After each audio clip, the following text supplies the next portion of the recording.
ដោយតែអ្នកទាំងអស់គ្នាបានឃើញអញ្ចឹងពីដំបូងដែលខ្ញុំចូលមកក្នុងវល់ហ្នឹងគឺខ្ញុំបានមានអីវ៉ាន់មកល្មមណាស់អ្នកគ្នាហើយខ្ញុំក៏បានញ៉ាំប៉ាំងមួយហ្នឹងញ៉ាំចំណីមួយហ្នឹងអ្នកគ្នាតទៅទៀតខ្ញុំក៏បានចូលក្នុងខែដើម្បីយើងជីកយករ៉ែយកអីចឹងទៅហើយខ្ញុំក៏បានជីកយករ៉ែមួយចំនួនធំហើយនឹងខ្ជុងផងដែរអ្នកគ្នាដែលថា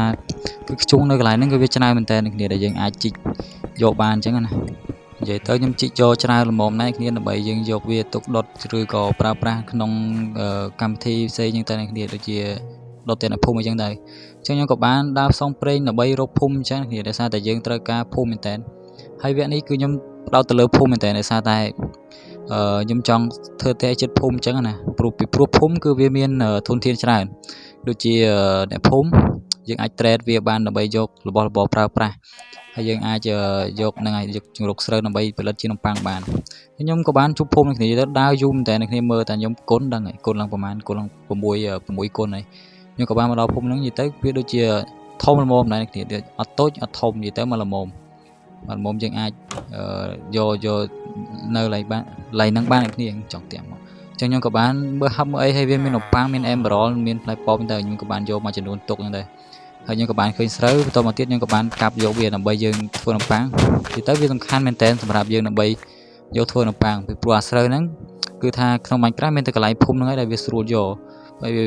ទុកជាលក្ខណៈជង្រុកហ្មងហើយឥឡូវនេះគឺថាខ្ញុំអ្នកគ្នាមើលខ្លួនឯងដឹងខ្ញុំលោតធ្លាក់ជ្រោះអ្នកគ្នាទៅសាំខ្លាំងមែនតើខ្ញុំក៏បានមើលអ្នកគ្នាមើលដឹងហើយនេះឡើងម៉ែឡើងជ្រៅខ្ញុំក៏បានចូលមកក្នុងតែនេះដើម្បីយើងលូតយកនំប៉័ងហើយខោកាចាស់ខោស្បៃនេះគ្នាខោចាស់ណាអន់ជាងខ្ញុំអីវ៉ាន់ខ្ញុំរកធម្មតាទៀតធម្មតាខ្ញុំគិតតែក្នុងភូមិវាមានរបស់ល្អតែនេះអត់មានហ្មងនេះគ្នាមានតែខោកាចាស់ខ្ញុំក៏បានបើនំប៉័ងមួយហើយក៏បានទៅរកផ្ទះមួយទៀតហើយនេះគ្នាចាំមើលកន្លែងមួយទៀតខ្ញុំប្រាប់អ្នកគ្នាចាំមើលនេះធ្លាក់ទៅ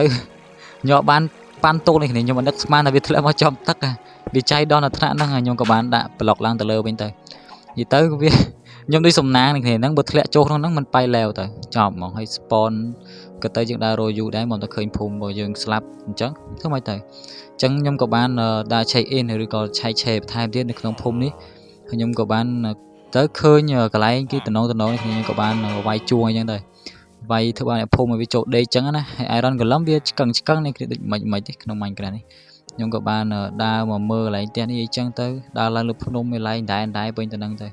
ខ្ញុំក៏បានដើររកកន្លែងទីតាំងដើម្បីយើងសម្រាប់យើងជ្រកនៅគ្នាអេផ isode នេះខ្ញុំនិយាយទៅរៀងខ្លីតិចដែរគ្នាខ្ញុំអត់ធ្វើអត់វែងទេអេផ isode នេះត្រឹមតែ3នាទី4នាទីហ្នឹងឯងខ្ញុំក៏បានដើររកកន្លែងដើម្បីយើងស្នាក់នៅនិយាយទៅកន្លែងហ្នឹងគឺយើងត្រូវការមែនតើគ្នាកន្លែងផ្ទះកន្លែងអីបើអត់មានផ្ទះចប់ហ្មងណាត្រីទៅនៅភូមិផងហ្នឹងអញ្ចឹងខ្ញុំក៏បានកាប់ស្កាស្មៅក៏ដាក់ក្រែហើយក៏បានដាក់ skip មួយយប់ទៅខ្ញុំក៏បានដេកនៅហ្នឹងមួយយប់ហើយក៏បានដល់ពេលដែលភ្លឺឡើងខ្ញុំក៏បានទៅ check in ផ្ទះមួយទៀតតែផ្ទះមួយហ្នឹងគឺវាមានរបស់មួយគ្នាខ្ញុំមើលនេះគ្នាចូលទៅដឹងចាំមើលនេះវាមានអាចក្រាននេះអាចក្រានហ្នឹងគឺច្ក្រានដុតដែកអ្នកលេង Minecraft មួយចំនួនប្រហែលជាគាត់ស្គាល់ហ្នឹងហើយមួយចំនួនទៀតប្រហែលគាត់ស្គាល់ខ្ញុំរៀបចំចែកគេឲ្យក៏បាននិយាយទៅបើតែច្ក្រាននៃផ្ទះគេហ្នឹងខ្ញុំក៏បានយកច្ក្រានគេមកភាសាសាមញ្ញគេហៅលួចខ្ញុំក៏បានដើររកក្រែចំក្រែហ្នឹងណាហើយមិញហ្នឹងដេកនៅនេះហ៎អំបែង100ដល់ពេលដែលខ្ញុំបែខ្ញុំក៏បានគិតសារឡើងវិញចំទុកដេកនៅណាមិញហ្នឹងទុំងើបមិញនេះដេកនៅណាអូនឹកឃើញនៅនោះកន្លែងនោះទៅខ្ញុំក៏បានទៅខ្ញុំក៏បានដើរទៅមុខទៀតបន្ថែមទៀតចឹងខ្ញុំក៏បានការស្មៅយីបែកវបហ្នឹងទេបើកន្លែងណាអត់គួរស្ដាប់មិនបាច់ស្ដាប់ទេខ្ញុំដាក់ចក្រានដុតដៃឡើយនេះខ្ញុំក៏បានដាក់ដុតដៃយើងទៅហើយខ្ញុំក៏បានយកខ្ជុំមួយចំនួនទុកចឹងទៅនិយាយទៅវីដេអូយើងគឺគ្រាន់តែរកភូមិហ្នឹងទេតែវីដេអូក្រោយវាអាចនឹងវែងជាងហ្នឹងចឹងណាវាអាចចូល10ទៅ20នាទីចឹងទៅដោយសារវីដេអូនេះគឺខ្ញុំផ្ដោតទៅលើការរកភូមិអញ្ចឹងបាយខ្ញុំអេផ isode ក្រោយជួបគ្នាបាយ